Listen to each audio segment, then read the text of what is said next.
Feleğin elinden anacan şikayetin var yar. Hürrem getirir güleba beyler aman aman ey.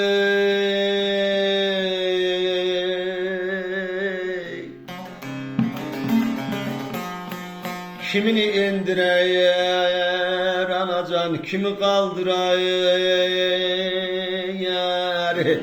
Kimini hak ile beraber eyler aman aman ey.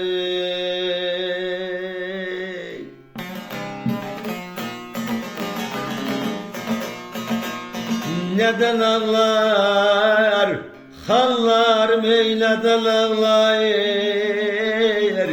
Kırılan kahlemenim kileder neden ağlar yaray.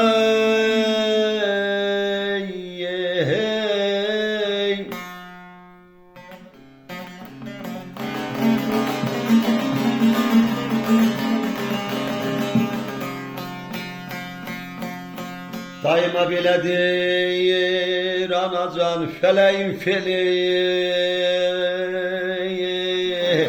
Kiminin yedi yerden bükülür belin aman aman ey.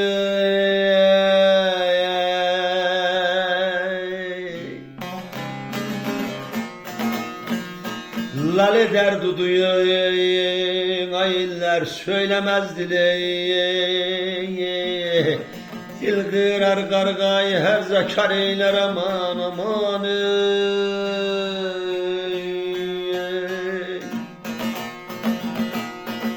Dosta değdi atman okun ey dosta değdi.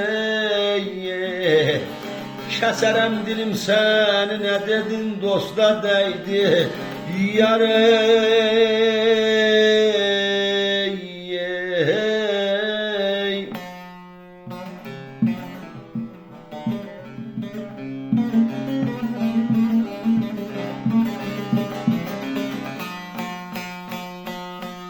Sefil çerkez derken anacan serden dumanım çıkmayaz. Herkesin niyaz etsem destimden tutmaz aman aman ey.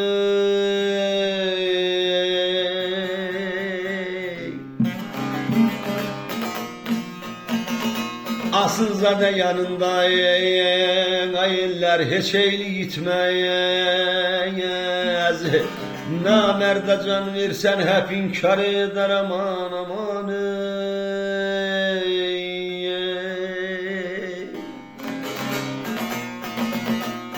Ay doğarında ülker kol atarında Leyla pazara gelse Mecnun can satar indi yar ey.